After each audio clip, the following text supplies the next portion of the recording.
former military governor of Kaduna State, Colonel Abubakar Umar, retired on Wednesday, knocked the All Progressives Congress and federal government led by the President, Major General Muhammad Buhari, retired for giving undue attention to the arrest of leader of KANU than the banditry, kidnapping ravaging the country. Umar argued that it was disturbing that rather than concentrating on insecurity threatening to cripple the country, the Buhari regime was celebrating the arrest of IPOB leader. The former governor stated this in a statement titled Nigeria, a Nation Challenged. Recall that Umar lost his commission in the Nigerian Army as a result of his principled stance on the annulment of the June 12, 1993 presidential election acclaimed to be won by the late Chief MKO Abiola. He said on Wednesday that the federal government must go beyond the arrest of the KANU and pay more attention to more security challenges threatening to cripple Nigeria.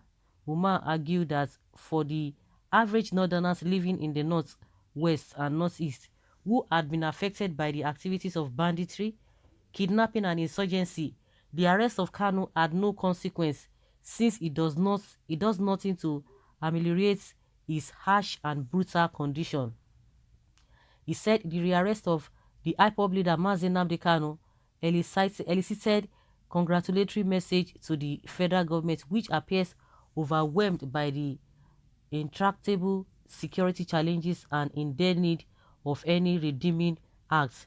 This is clearly an exaggeration of the security threat Nnamdi Kanu and indeed IPOB pose to our nation's security and unity.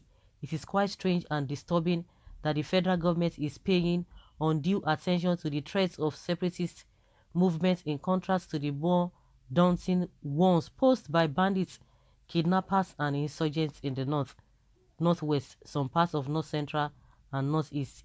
He lamented that those activities of those criminals have resulted in the evacuation of over 20% of the villages in the northwest and northeast.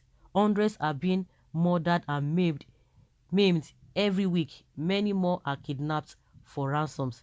He said over 1,000 school children were abducted in the past 8 months, with over 300 still in the hands of the bandits and kidnappers who are demanding humongous ransom. Rape of women and young girls has become a daily occurrence. Most economic activities, particularly farming, the mainstay of the people in these areas, are now all but impossible. Umar counselled the government to deploy non-violent means in addressing the growing resistance in the southeast of the country. He, however, noted that IPOB and its leader may well be responsible for some of the violence, including the murder of security personnel, harassing and destruction of public and private properties, for which they should be held to account. While touching on the unity of the country, the former governor argued that Nigeria was better as one and indivisible entity than disintegration. The former governor carpeted the Buhari regime for not processing the skills in the management of the nation's diversity. Truth be told, the Buhari administration has so far exhibited poor skills in its management of our diversity. Yes, it has the benefits of great examples by past administrations and statesmen which should guide it, Umar said. Well, they are jubilating over Nnamdi Kanu and Sunday Igboho. But when it comes to the nitty-gritty of the welfare of the people, it's a problem because they don't want to be challenged. They want everybody to be saying yes, I, all correct. The worst of it all is that the present administration is a very terrible problem on its own. From the very beginning till now, the promises made by Buhari government to restore security, refurbish education, health and power sector, reduce fuel price and above all ensure that Nigerians are living better than it was in Jonathan's administration has all become a nightmare. Unless we speak up and tell ourselves the truth and deal with all these issues accordingly, things will get worse. Let us not smile at failure. I believe in one Nigeria, but this certainly is not the one Nigeria I believe in. Let's frown and fight incompetence accordingly. Simply, a solution is referendum. Nigeria is deeply divided and cannot be fixed.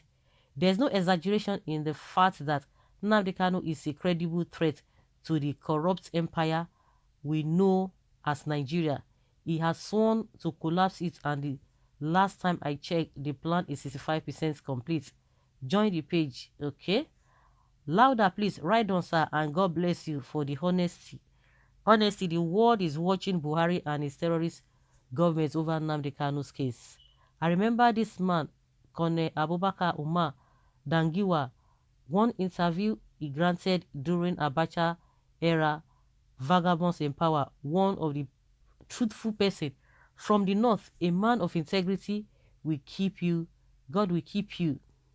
The truth is that people up north don't value human beings. I pity, if you like, kill thousands of them a day, and that same day they will be buried and nobody remembers them again. So they prefer fighting for what they value most, politics and crude oil, which NNAMDI KANU is trying to deny them. They don't care how many people dying per day in their place. This is just their way of life. Even if you kill all boo people and it's remaining only him standing in the north, he will still be fighting NNAMDI KANU and Sunday Igboho. Is that not funny? It is funny, but it's the reality. This PNP regime has ended up in dividing our country apparatus in a such a way that the Southerners saw themselves as a minor or the minority group. You heard 50 soldiers were ambushed and killed in a village in the north, and the chief of army staff will not even give order to invade the particular community. But if by mistake a soldier was killed in the east, the whole village will be burnt down. If NNAMDI KANU were from the north, he would have become their second Muhammad. The bitter truth must be told. In the northwest, northeast, and north central, as every serious security challenges, let him flush out these bandits so that we have a rest of mind. Solutions everywhere. But those who are supposed to do the needful, they're not taking it. They don't see it as solutions.